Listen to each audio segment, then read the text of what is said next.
Pozdrav kolege i kolegice pčelari. U ovom videu ćemo pokazati kako da se riješimo mravi u košnici. Evo, ja sam imao na par košnica problema s mravima, tako da sam, hajmo reći, skonto neki način pa da vidimo da li će on funkcionisati, da li će djelovati. Pa evo da vidimo zajedno, to odradimo i da ispratimo da li će ovaj naš eksperiment pomoći u ovom slučaju.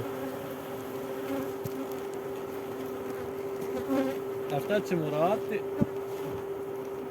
Evo da prvo vidite.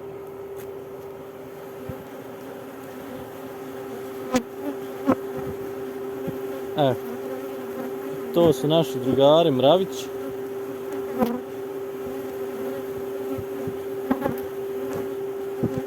Sad ćemo mi to ovako.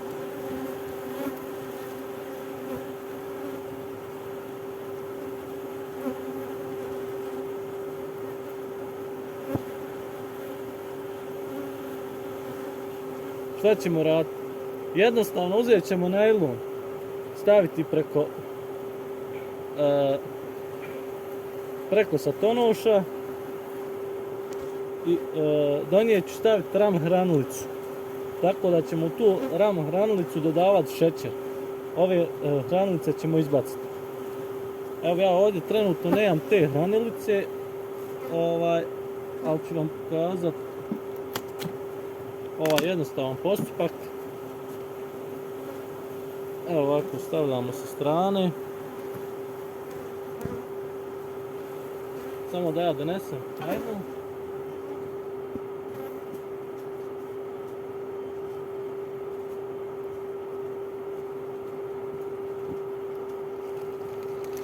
Uzimamo ovaj jedan obični najlon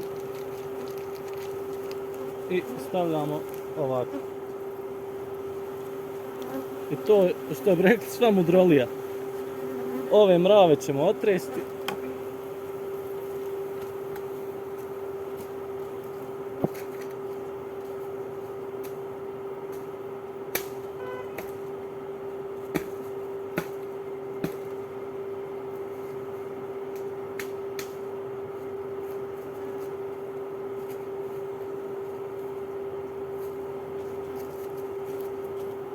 Tako. Mrave smo otresli.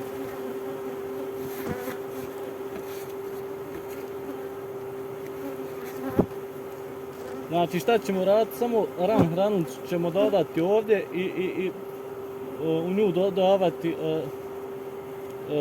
šećer. To je to.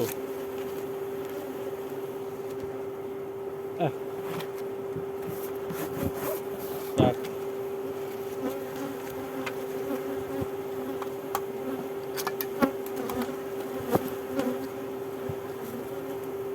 Ovo ćemo vratiti ovdje da zatvorimo. I to je to, kolege pčelari. Ispratit ćemo neki 7 dana pa da vidimo, doćemo ponovo da vidimo da li ima ponovo mravi na ovoj košnici ili ne. Svako dobro do sljedećeg videa.